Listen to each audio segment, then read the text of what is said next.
Tout le monde connaît la marque Rolls-Royce pour ses voitures emblématiques, mais saviez-vous que la marque s'est lancée très tôt dans la conception de moteurs d'avion ? C'est notamment grâce à la maîtrise de cet art que Rolls-Royce équipe durant la Première et la Deuxième Guerre mondiale la majorité des avions britanniques. Depuis sa création en 1906 jusqu'à aujourd'hui, le groupe reste un acteur incontournable pour son savoir-faire. C'est d'ailleurs lui qui élabore encore aujourd'hui les moteurs de nombreux avions de ligne tels que l'A380. Et c'est à travers cette activité historique que la marque revient aujourd'hui sur le devant de la scène. Le 15 septembre 2021, Spirit of Innovation, un avion monoplace baptisé à cette occasion par la firme, prend son envol pour tenter de franchir un record de vitesse.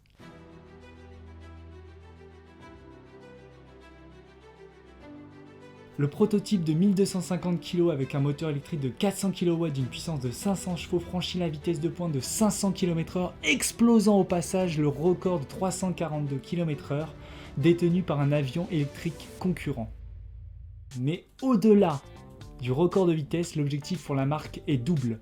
D'une part, comme beaucoup d'entreprises, Rolls-Royce souffre du contexte sanitaire. Le groupe étant surtout affecté par la crise du transport aérien, il accuse fin août, tenez-vous bien, une perte de 5,4 milliards de livres. Et face à ces difficultés financières, l'entreprise cherche à lever des fonds auprès de nouveaux investisseurs privés. Et vous l'aurez compris, dans le contexte actuel, toute publicité est bonne à prendre. C'est pourquoi l'exploit réalisé le 15 septembre 2021 a permis sans nul doute à la marque de montrer une fois de plus son expertise et sa capacité à innover dans un secteur où le contexte reste tendu. D'autre part, la marque nourrit l'ambition d'ouvrir les portes de l'aviation écologique et aspire créer un système de propulsion entièrement électrique. L'électrique, un des potentiels successeurs de la propulsion thermique. On comprendra toutefois que les motivations de Rolls-Royce restent financières, car bien que les technologies de batterie et de propulsion développées par la firme auront des applications pour le marché de la mobilité aérienne, ces innovations pourront surtout être vendues auprès d'autres constructeurs. Alors je vous l'accorde, face à ces innovations, on pourrait croire que nous sommes en passe d'avoir prochainement dans nos aéroports des flottes d'avions électriques, et pourtant, la réalité est tout autre. Un enjeu de taille reste à résoudre, le problème des batteries. Cette histoire, c'est avant tout un problème d'efficacité énergétique, car à poids égal, un moteur de kérosène fournit 43 fois plus d'énergie qu'un moteur électrique.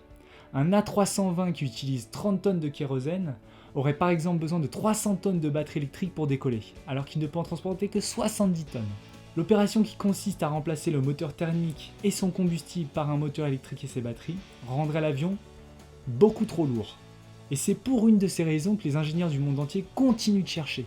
Et récemment, une nouvelle technologie présentée comme une alternative aux batteries lithium-ion est en passe d'être adoptée. Cette innovation revient à Oxis Energy qui développe des batteries lithium-sulfure, batteries qui pourraient stocker plus du double d'énergie que les batteries lithium-ion, passant la capacité de 260 à 600 Wh par kilo. Fort de cet avantage concurrentiel, la société va d'ailleurs développer 2 sites de production, un en Écosse et un au Brésil, et vise en 2023 la mise en production de ces nouvelles batteries. C'est donc une vraie bonne nouvelle car cette innovation serait un vrai coup de pouce pour l'électrification de nombreux secteurs, dont l'aviation qui cherche désespérément à réduire son empreinte carbone face à une urgence climatique.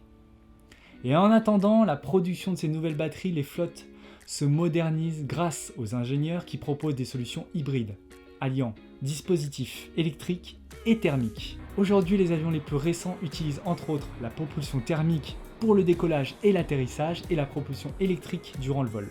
Ainsi, grâce à ce dispositif, les compagnies annoncent un objectif de réduction des émissions de 60% de CO2 et de 90% d'oxyde d'azote.